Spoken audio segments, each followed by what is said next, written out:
Good afternoon. Welcome to the 100th State Department press briefing under the Biden-Harris administration. That is more a piece of trivia than a topper, but it is all I've come with today. So happy to turn it over to your questions. That was Andrea. That was Andrea. That was Andrea. 100 days. Let the record show. Wow, that kind of took me aback.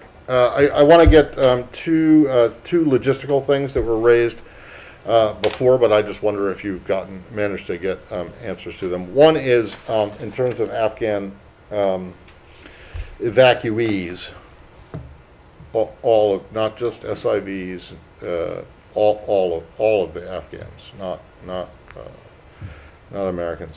What happens to those Afghan evacuees who get flagged for security reasons? Matt, as you know, before anyone who is evacuated from Afghanistan comes to this country, they undergo a rigorous vet from counterterrorism professionals, homeland security professionals, law enforcement professionals, with the aid and assistance of our intelligence community.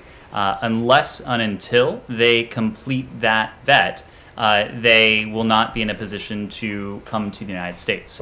But that's not my question. When it comes to individuals who are still undergoing that vet, over the course of our work to establish this network of countries who have agreed to partner with us in our evacuation and transit efforts, we have been in a position to ensure that we have adequate facilities for individuals who are not yet in a position to come to the United States while they undergo that vetting process. So we are doing everything we can to expedite the vetting process. In many cases, we are able to move people from a transit point in the Middle East to one in Europe to the United States in a matter of days. In some cases, the vetting process may take longer. We do have adequate solutions for those cases that are going to be handled on a case-by-case basis.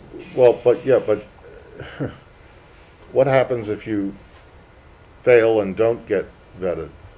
Again, these are hypotheticals. I would rather not entertain a hypothetical, but we are confident that we have what we need in terms of capacity to have people undergo vetting. And for those for whom vetting may take longer, we are confident that we have solutions in those cases too. And solutions that will comply with host country regulations in terms of time? All of these operations are in compliance and are in fact done with the full knowledge, consent, and partnership with the countries with whom we have worked on. And then my second logistical one is just on the P2 issue that I had raised earlier. Why is Turkey not an eligible country for P2 applicants to present their cases? It seems to be, semi-convenient. It's not really that far away, and it's a NATO ally. It still has an embassy in Afghanistan. So why not? And is there any thought to that being changed? So Turkey is, in fact, a NATO ally. Turkey is, in fact, an important partner of ours. Turkey has been an important partner of ours in the NATO context in Afghanistan as well. And recently we have spoken of our cooperation and support to various Turkish efforts when it comes to Afghanistan. At present, we are working with a number of countries to facilitate P2 processing. This was a program, as you know, that we announced several weeks ago to provide a refugee referral basis for individuals who may not have worked directly with the U.S. government, but who supported the American people over the years, including by, in many cases, working with media organizations or NGOs. When it comes to the ability of any particular country, we would refer you to the government of Turkey for information on its refugee processes. This doesn't have anything to do with the government of Turkey, I don't think. This has to do with whether the embassy look, when the P2 program was established, there were only two countries where there were actually U.S. embassies operating: Afghanistan and Turkey. Afghanistan at that point, where a P2 applicant could not submit their application. The others were places North Korea, Iran, Yemen, Syria, places where there's no U.S. embassy.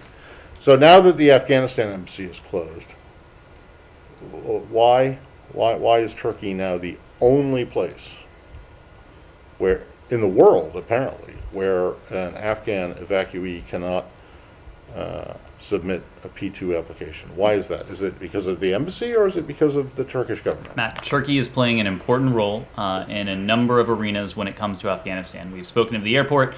We've spoken of our cooperation with the Turks in the context of NATO and bilaterally over the years vis-a-vis Afghanistan.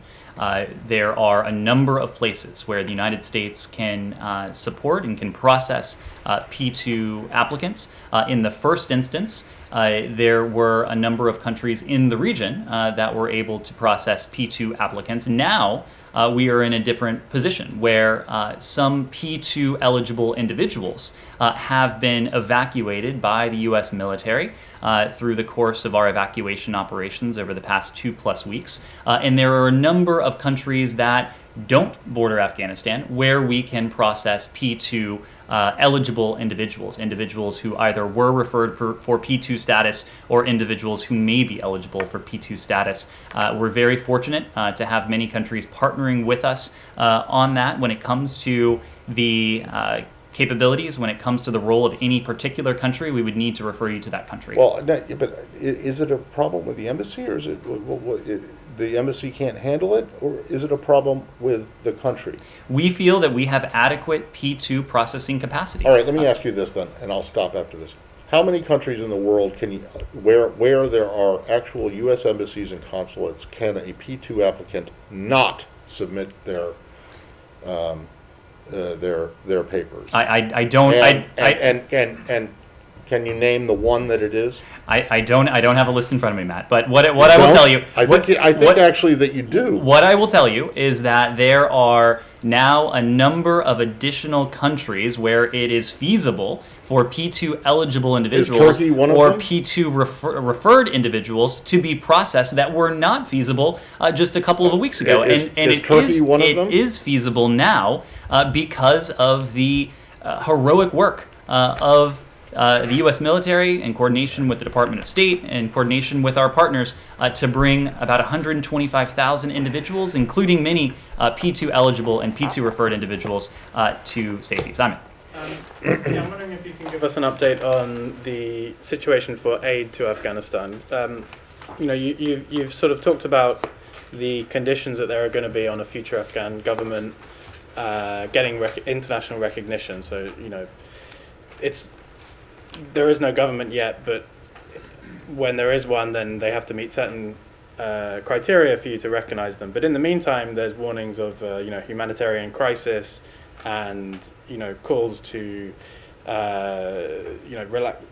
make sure that aid can get there, make sure sanctions aren't getting in the way, make sure these recognition issues are not blocking aid organizations from getting in. So, at the moment, I understand bilateral aid is not going to the Afghan government, but what aid is the US able to provide to Afghanistan at this moment? Are there still programs with USAID funding still going on, and where do we stand in terms of being able to provide that? Sure. It's important to be very specific in a case like this. When you're referring to aid, what we have made very clear is that our humanitarian assistance to the people of Afghanistan, that will be enduring. We remain unwavering in our commitment to provide humanitarian assistance to the people of Afghanistan. I believe you heard from the Department of the Treasury only recently that they put forward what is known as a specific license to ensure that we can do that in ways that are appropriate and effective. We can continue to do that precisely because some of our humanitarian partners with whom we've worked in Afghanistan, and in some cases other countries, in other countries over the years, are still present on the ground in Afghanistan. We have been in contact with these humanitarian providers.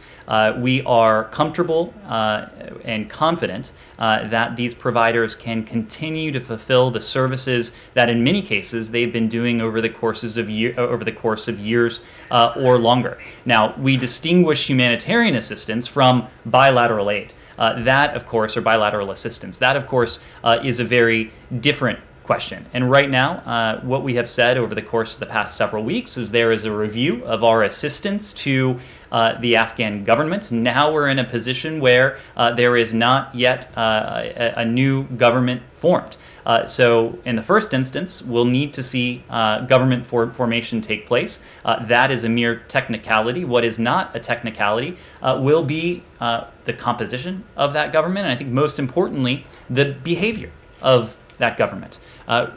We've made the point any number of times that statements from the Taliban, statements from individuals who may be in any future Afghan government are one thing. What we will be looking to when it comes to the issues that you've raised, including the potential for any forms of assistance, will be the actions of any new Afghan government, especially vis-a-vis the areas we care profoundly about. That is safe passage, respect for the rights of the people of Afghanistan, including women and girls and minorities, a government that is inclusive, a government that follows through on its counterterrorism commitments, and a government that respects the universal and international norms that it's not only the United States seeks to uphold, but together with our international partners, we collectively do as well. But on humanitarian aid specifically,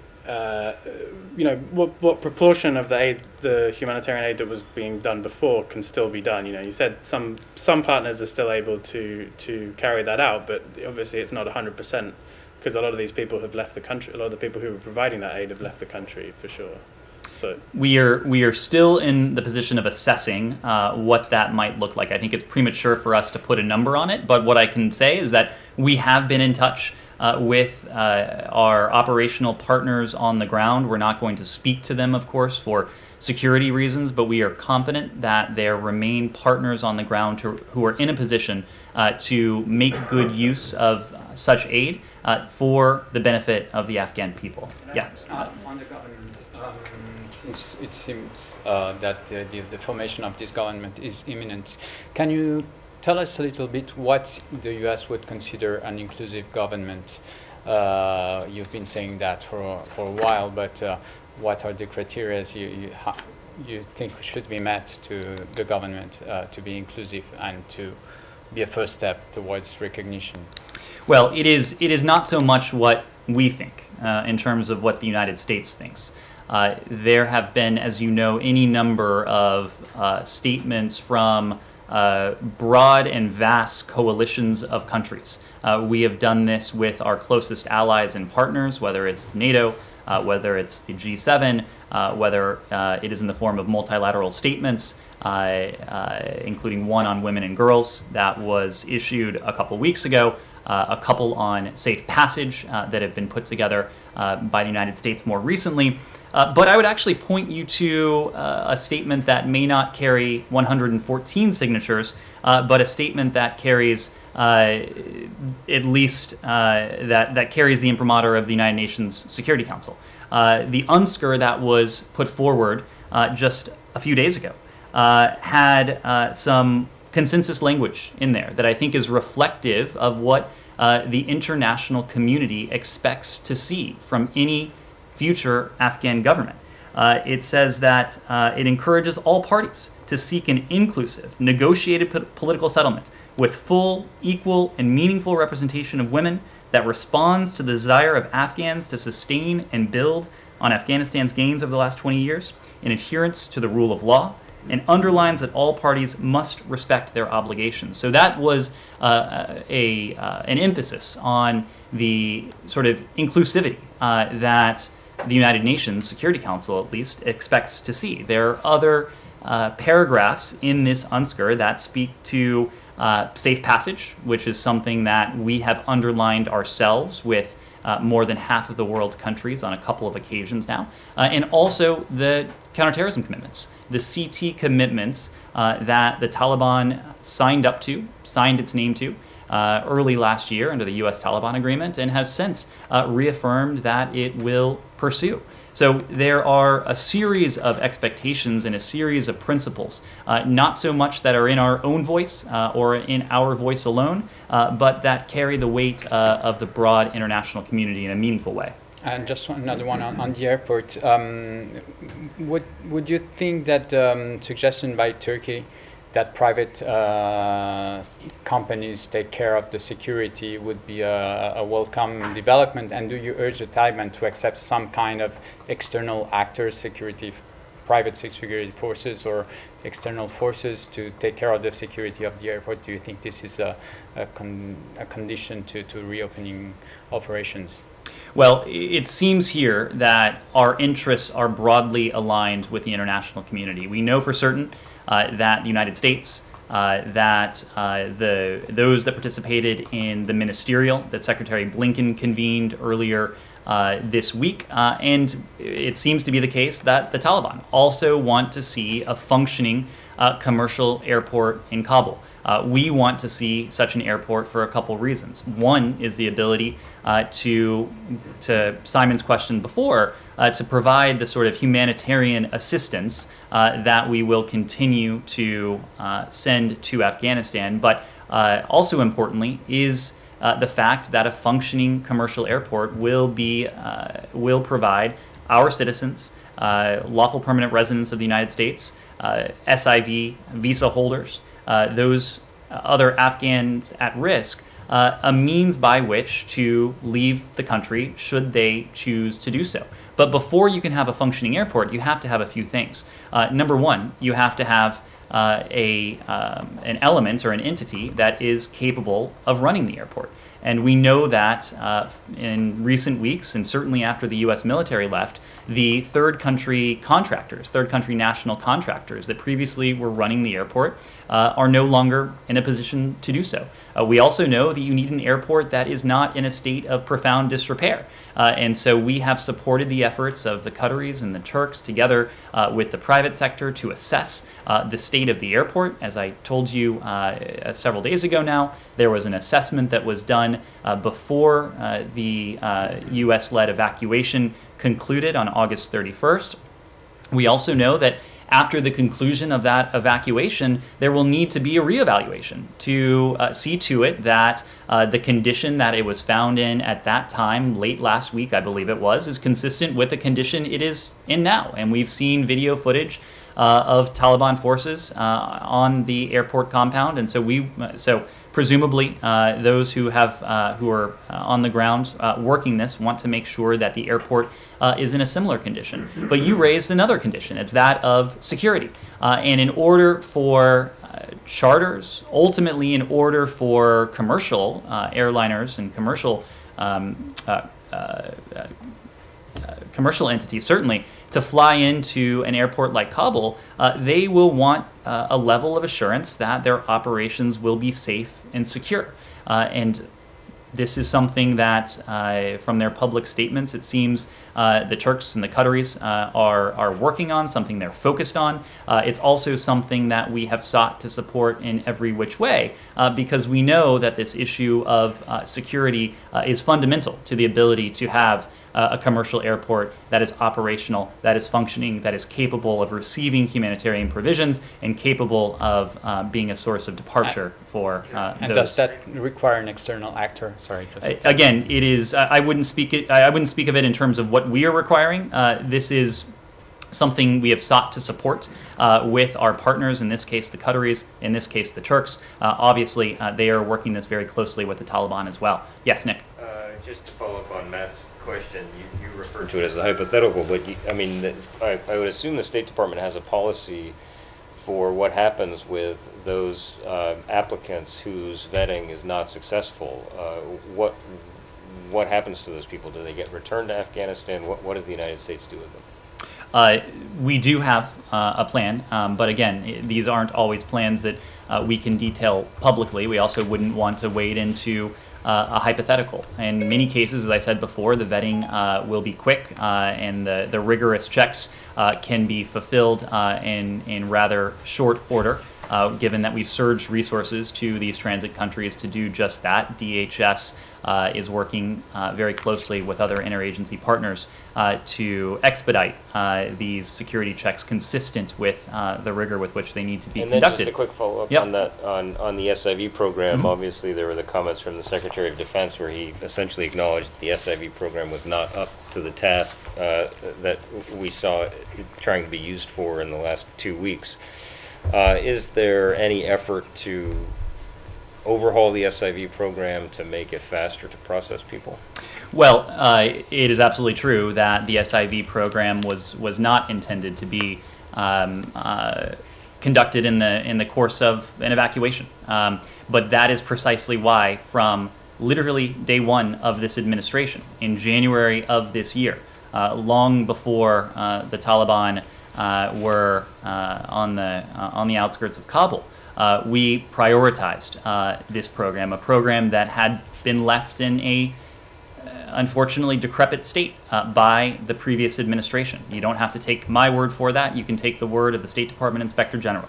That concluded an investigation of the program in 2020 and found that it was suffering from chronic shortages in staffing, a lack of a responsible coordinating official, a bureaucratic 14-step process, and the fact that there had not been a single SIV interview conducted in Kabul since March of 2020. Now, of course, COVID certainly had a say in that, but so too did the previous administration that sought to starve refugee programs and other immigrant visa programs of resources that were needed. That is just a fact.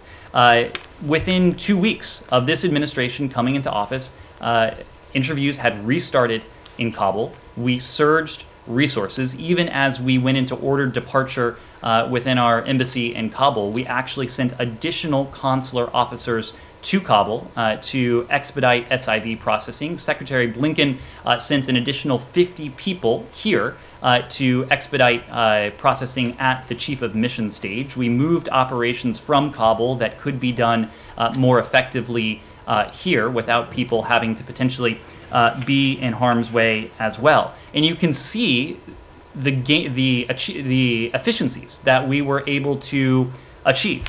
In March of this year, we were processing about 100 SIV applications per week. By mid-August of this year, we were processing 1,000 SIV applications per week. If my math is right, that's a tenfold increase. In doing so, we were able to shave more than a year off the average processing time. So this was a program that literally from the start, we prioritized. We took from a state of decrepitude and turned into a program that was operating much more efficiently. Now, what is also true, and I think you've heard this from Chairman Milley, you have heard this from the President, you've heard this from the Secretary, you've heard this from the intelligence community. We were all under the impression that we would have had more time. I don't think there certainly was not widespread consensus that the Taliban would be at the gates of Kabul in August of this year. And so when you take where we were in August, processing 1,000 visas per week, and you look forward as to how many we could have processed going forward if we had the time that just about everyone expected, you can see how those gains would be quite valuable. Those gains will be quite valuable, though, because many of them are still relevant to the ongoing SIV processing. Just because we do not have a presence on the ground while our operations in Kabul are suspended, we can still take advantage of those significant processing gains to continue working through cases that remain open for Afghans who have worked for us over the years. Yes, Andrea? I've got a couple of questions about that. 1,000 a week would take 80 weeks to accommodate what we estimated to be applicants and families, according to some of the original estimates that came from this building. So clearly, great progress, but not nearly enough. Surging, not enough. So, So that So- 80,000 figure is not correct. So- that and families. that figure is not correct. Okay. So But go you all have acknowledged that a majority were left behind. That Uh, was acknowledged from this room. what we have said. And given that, why wasn't the whole program abandoned? It was a failed program. You Abandon the inherited. SIV program? Yes, I knew it was congressionally mandated. That's not an explanation right now. Because there's criticism from the Pentagon, there's criticism from Congress, there's plenty of after-action criticism of this building for not having properly accommodated so many thousands of people. And the fact is, that program didn't work. A broken program that you inherited, why not start over, figure out how to do it out of country, surge more people? I mean, this was an emergency that you could have foreseen because you knew that there was going to be a withdrawal. You didn't know exactly when and Kabul, but you knew there was going to be a withdrawal, and clearly it was absolutely not enough to even begin to get to this. I also had another question. How are you now getting ground truth about what's happening with the Taliban, whether they're living up to the commitments? Because we're hearing horror stories from veterans groups who are getting calls from their SIV translators, the people who are stuck there, and people are dying while we are waiting to get them accommodated. So to your first question, why didn't we abandon the SIV program? I would take that in a couple different ways. Number one, the commitment that successive administrations have had to those who have stood with us, those who have worked with us. This is something that President Biden, something that Secretary Blinken... replace it. Well, replace it with something better. But there seems to be a tension in your question. Because if time is of the essence, which of course we know now it was, I don't foresee a possibility that we could have abandoned an entire program and started one from scratch and expected to have achieved better results than we did. I think speaking to the results that we achieved, again, we went from a program that, as you said, was decrepit, as you said, was starved of resources, as the State Inspector General said, was starved of resources. Deliberately so. Deliberately so.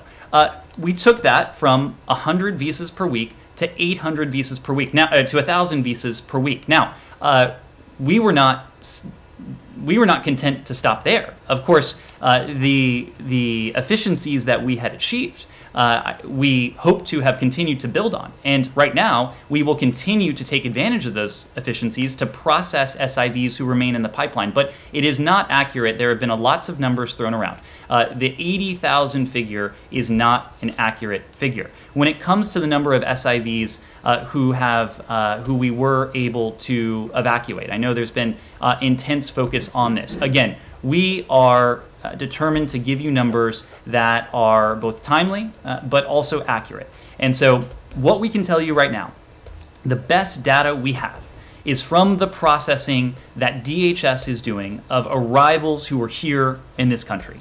And right now, as of yesterday, there were just over 31,000 individuals who had arrived from Afghanistan. These are individuals who are in this country that we can see for ourselves and therefore have the best sense of.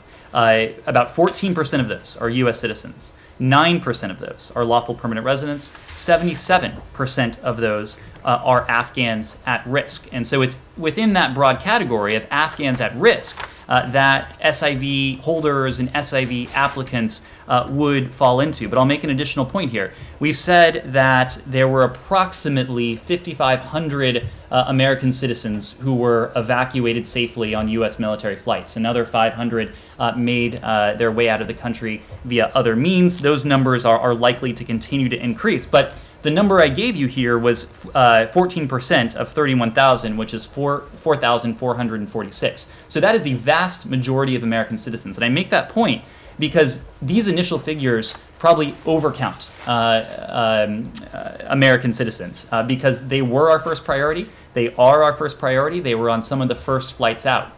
We suspect that as we receive more individuals who were evacuated here in this country, and as that number grows from 31,000 to tens of thousands more, we will find that this category of at-risk Afghans, which again now is at 77% of this total, will also grow in time.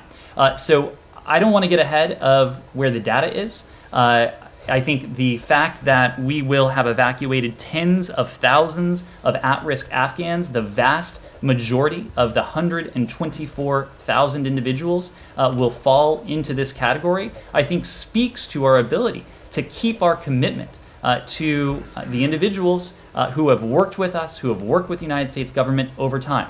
The other point, and the final point I'll make on this, is that that commitment didn't end on August 31st. It didn't end yesterday. It will continue into the future. How are you going to live up to it? We will continue to process individuals. We are looking at all possible options that we can use to continue to process individuals and, as necessary, to provide them with documentation if they lack it. Again, the President has spoken of our commitment to bring as many of these individuals who wish to leave Afghanistan to safety. That is not something that we take lightly, and it's not something, and the SIV program was not something that this President took lightly from day one as well. Michelle. And the Taliban question? The numbers that you just gave are the same ones that you Same gave ones from yesterday, that's right. And the There's no Taliban change. question? I don't have an update for today. The question about judging the Taliban's, whether they're living up to their promises. So there are any number of ways we have, number of sources of information that we have that will give us a rather clear picture of the Taliban's behavior. We have partners on the ground. There are other countries, and we've spoken of a couple of them, who retain a presence on the ground.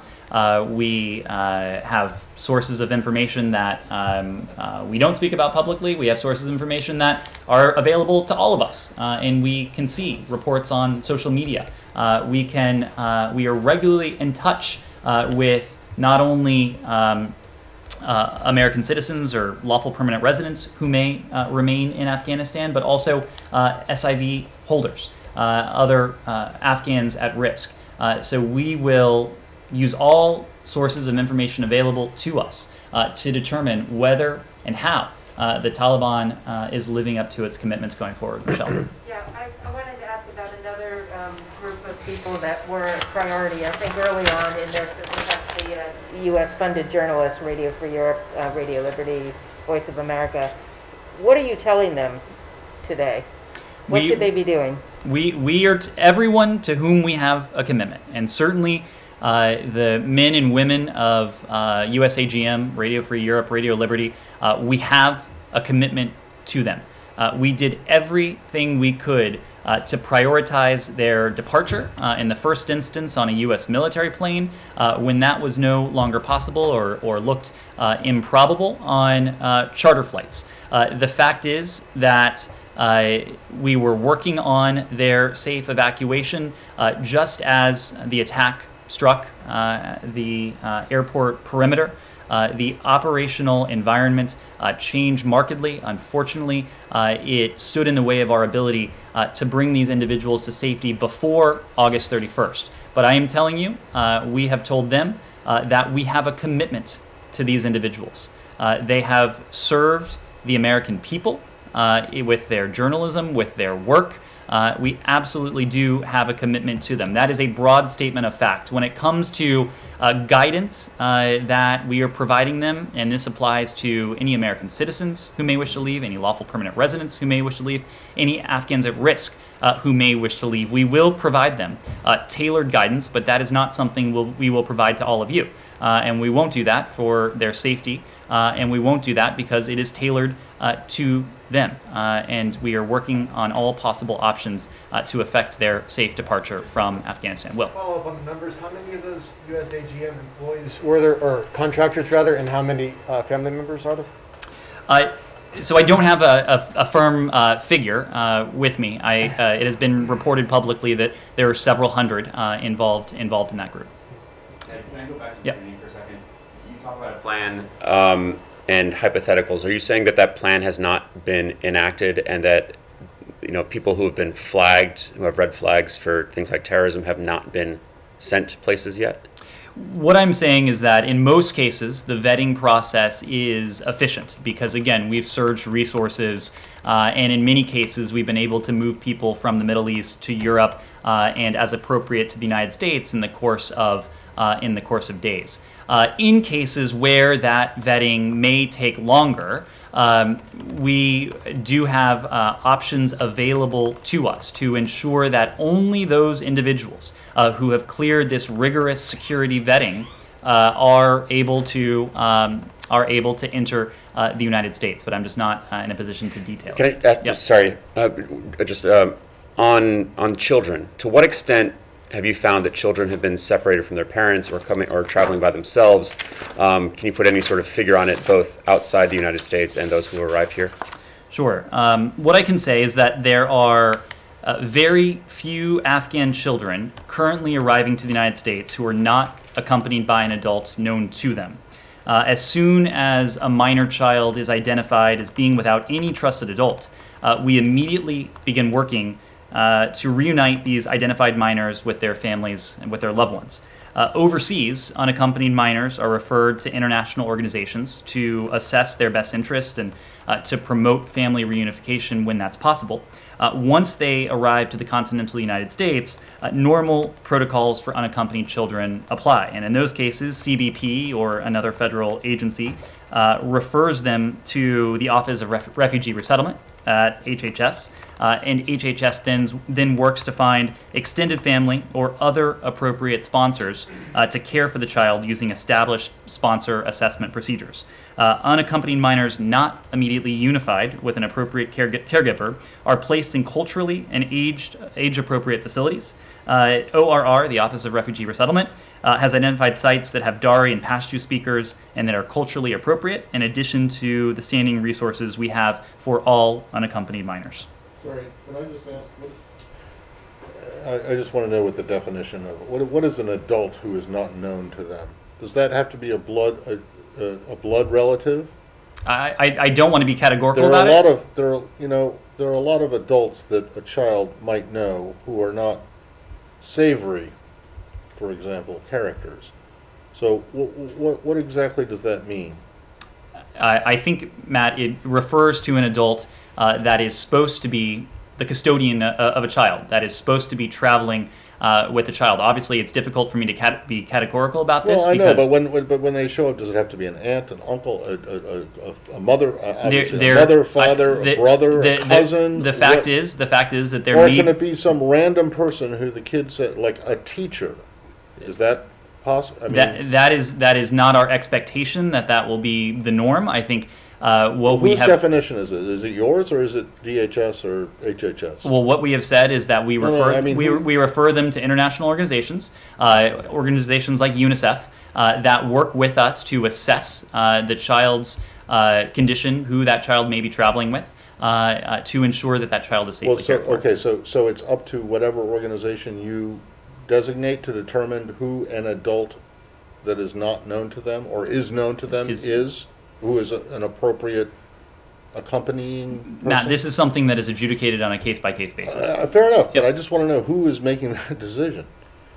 Is it you guys? Is it DHS? Is it HHS? So- Is it UNICEF? Is it the Norwegians? So Who we is are it? working closely with our partners on the ground. That includes DoD, it includes DHS, but these are judgment calls that are made in the first instance, in the first transit point. So in many cases, individuals will go to Qatar, where a first assessment would take place. When a UNICEF referral or when a referral to another NGO is merited, that's when that would take place. Yes. Ned, thanks. Can you just go back very quickly to the specific question about the incoming Taliban government, because I think it is imminent, the announcement of this. And I know it's too early to say, whether the Biden administration will recognize that government and whatnot. But my question is, will the administration authorize the delivery of any assistance, humanitarian or otherwise, to an Afghan government or governing council that has on it individuals who are currently designated by the U.S. Treasury Department's Office of Foreign Assets Control for sanctions because of their involvement in terrorist activity?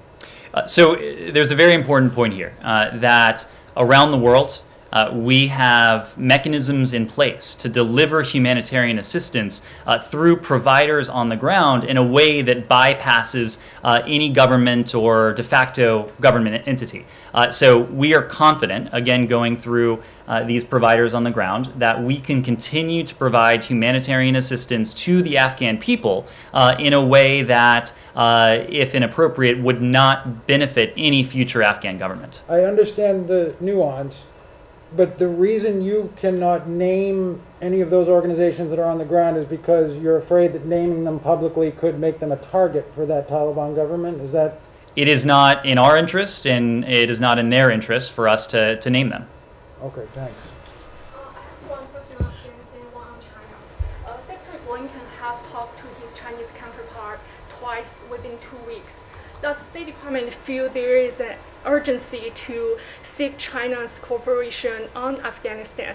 And during the last phone calls, Chinese State Councilor Wang Yi called all sides to contact and proactively guide the Taliban. Is this approach that you agree on? We think it is an urgent priority for the entire international community to be engaged on this.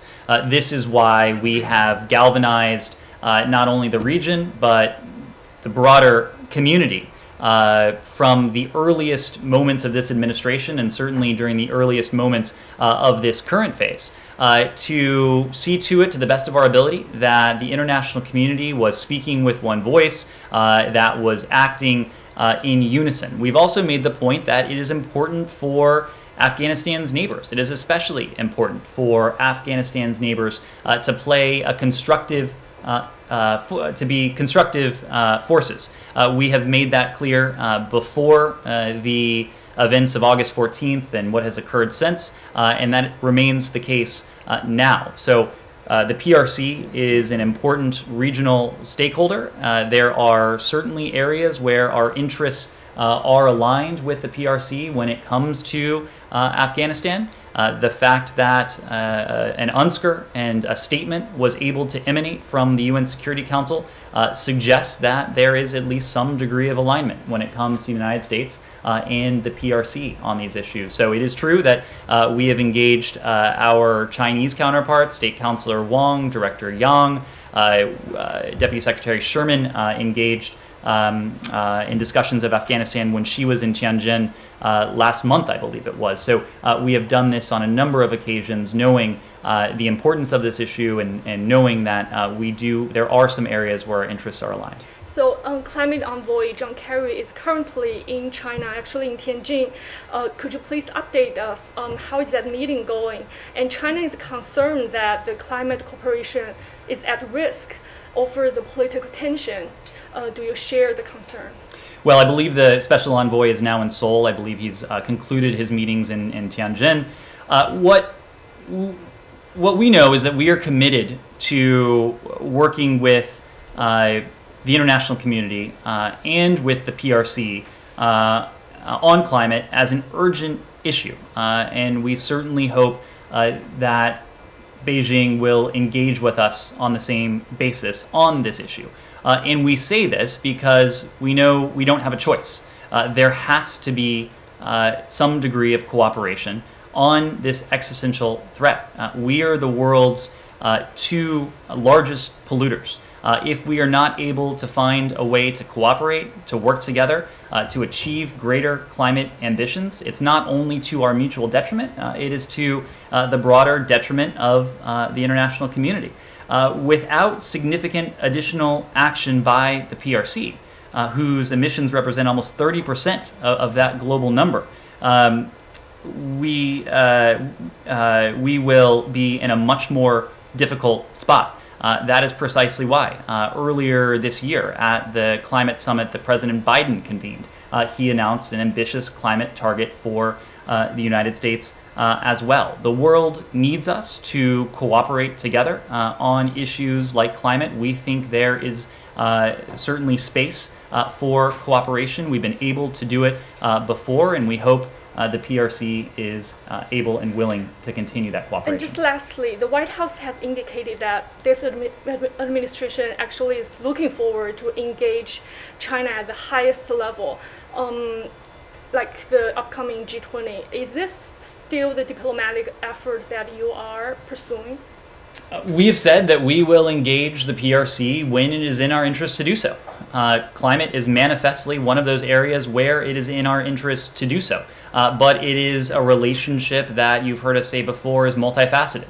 It is one that is dominated by competition. And we intend and our policy towards the PRC is predicated on this idea of competition. And that's why you've heard us in the first instance talk about the investments we're making here at home when it comes to our own economy, our own workforce, our own infrastructure, our own R&D, our own technological capabilities. It is also why we have worked concertedly, arm in arm, with our partners and allies around the world. The first international travel Secretary Blinken took was to the Indo-Pacific, where we met with two of our important treaty allies there. It is also a relationship that is characterized in some areas by adversity and with an adversarial approach. And we all know what those areas are. And then, of course, where there are areas where it's in our interests, where it's in the interests of the United States to cooperate with the PRC, we will seek to do that as well. And climate is a good example of that. Yes? Thank you. So Germany today called on the European Union to enable a coalition to rapidly deploy a military force. That call came after a meeting discussed the lessons from Afghanistan withdrawal. Do you have any comment on that, and do you believe that coalition and that force does affect the NATO or the relationship with the US? Well, we are aware of the EU discussions on this, and we continue to believe that a stronger, more capable Europe is in our shared interests. It's in Europe's interests, it's in our interests as well. Given the overlapping transatlantic challenges, we won't succeed without enhanced NATO-EU cooperation, and that's something that we continue to strongly support. When the democracies that make up NATO, when the democracies that make up the EU stick together, they constitute a tremendous force for a stable and open international order. That is even more the case when the United States is working hand in hand with NATO and the EU, who are in turn working with one another. NATO and the EU must forge stronger institutional links and leverage each institution's unique capabilities and strengths to avoid duplication and potential waste of scarce resources. When it comes to the details of this arrangement, we'd of course refer you to the EU. A quick question on Yemen. Today, Secretary Blinken spoke with his Saudi counterpart. According to the readout, says expressed the United States' strong commitment to its long-standing strategic partnership. Also, the commitment to helping Saudi Arabia defend its people and territories.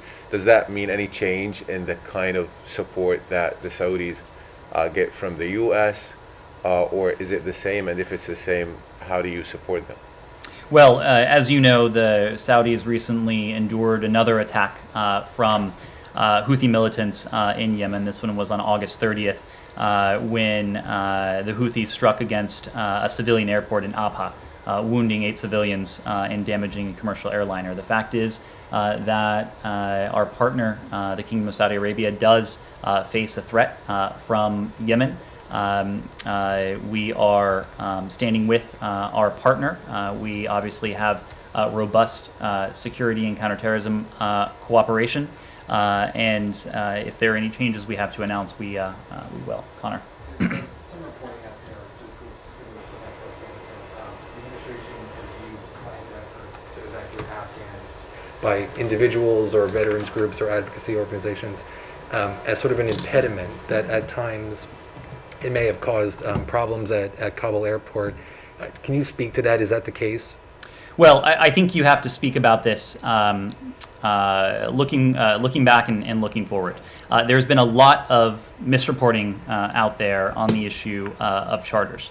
The fact is that the Secretary has said the department is prepared to help U.S. citizens, lawful permanent residents, and at-risk Afghans, those Afghans to whom we have a special commitment, depart the country if they so choose.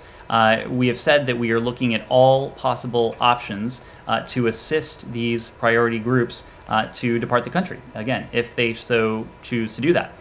When it comes to the charters, and this gets to your the first element of your question, we facilitated the evacuation of thousands of these individuals aboard charter aircraft from the Hamid Karzai International Airport during the U.S. military-led operation. The U.S. military, the State Department, we were constantly coordinating with charter companies, with groups that sought to bring in charters to HKIA during that period, and it was a successful effort that, again, was able to evacuate thousands upon thousands of individuals, including on these charters. Now, however, we're in a different phase. We understand the concern that many are feeling as they try to facilitate charters and other forms of passage out of Afghanistan. The fact of the matter now is that we do not have personnel on the ground. We do not have air assets in the country. We do not control the airspace, whether over Afghanistan or anywhere else in the region. And so the misimpression that is out there that we are preventing, or even the idea that we could prevent a charter flight from taking off, that is simply untrue. We could not, and we are not.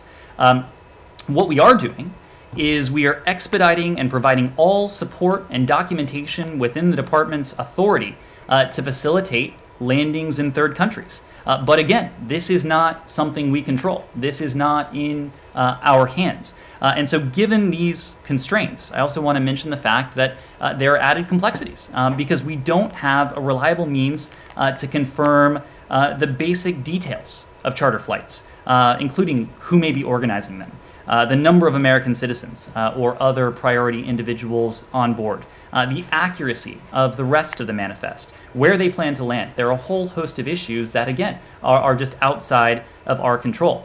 There's also the issue of where these flights would go. And we know that ISIS-K, as we have seen of late, has a keen interest in attacks and a keen interest in attacks against aviation targets.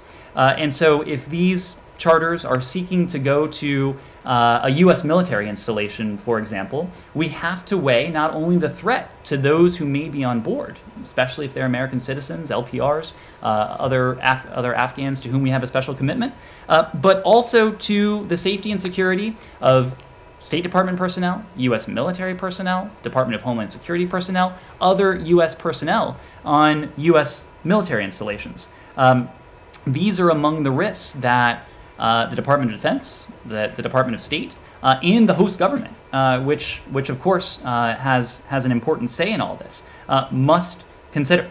So there are a range of factors to consider, but the idea that we are preventing charters or could prevent a charter is simply untrue. In fact, we are doing all we can to facilitate where we can. Can I just follow up on the first part of that question? Just so to go back to the evacuation operations themselves, though, did you view their role at any point in time as an impediment, as someone reporting this? Again, this would be a question better posed to DoD because the air traffic control operations. Not just the air traffic control, but getting people through the gates, getting them into the airport. What we said, and we tried to be very clear in our messaging here, is that what we tried to prevent was large groups of people, uncoordinated groups, coming to the gates of the airport. And unfortunately, we all saw the peril associated with that several days ago. So certainly we welcome the efforts of non-governmental organizations, of advocacy groups, of those who were just like us, just like our partners on the ground, seeking to facilitate the safe evacuation of their citizens, of their partners. We welcome that. What we discouraged what were large, uncoordinated movements at the airport that in fact posed a severe, profound danger to the safety and security of the very people these groups were seeking to evacuate. Can I just ask another follow-up then on the second part of your first answer? So what is your recommendation now then? Given all the complexities that you laid out, are you advising these groups to not try to carry out missions of some kind to evacuate folks? We, and I will tell you this as someone who was on a call as recently as 12:30 a.m. last night and 1 a.m. This morning. We are advising groups on a case-by-case basis. We are advising them to ensure that they know what we're in a position to do, what we're not in a position to do, the risks that are associated with this, and where it is possible for us to help facilitate, where it is appropriate for us to help facilitate. That is something we stand ready to do. Andrea. Can I follow up on people who are not on your priority list? There is a group of more than 100 journalists, many supported by U.S. grants, Afghan journalists who were not P1s or P2s because they were not working for American companies, but they were doing what we encouraged them to do, which is to start working in television, in print, in radio, and social media in Afghanistan. They were vetted by a number of women's groups that you know very well. They never got to the gates because they never got approval because they were never priority. We had planes ready to take them out. They're still stranded there. What do people in that category who aren't on the U.S. priority do? So, Andrea, there are going to be a number of Afghans at risk. People who may not fall into the SIV category, people who may not necessarily fall into the P1 category, but people who may be eligible for P2 referral, for example, or other categories. Well, if they didn't work for American companies, how are they P2 so eligible? P2 eligible, you can work for an NGO, you can work for an American media company, you can be an affiliate. There are a number of ways. It's also not just the United States that is seeking to facilitate the safe departure of individuals from Afghanistan. There are a number of other countries that are doing this, and we have in fact been coordinating very closely with our partners. We did that during the U.S. military-led evacuation, and we're doing that now, coordinating very closely in this current phase where we're seeking to facilitate the safe departure of those who wish to leave Afghanistan. Thank you all very much.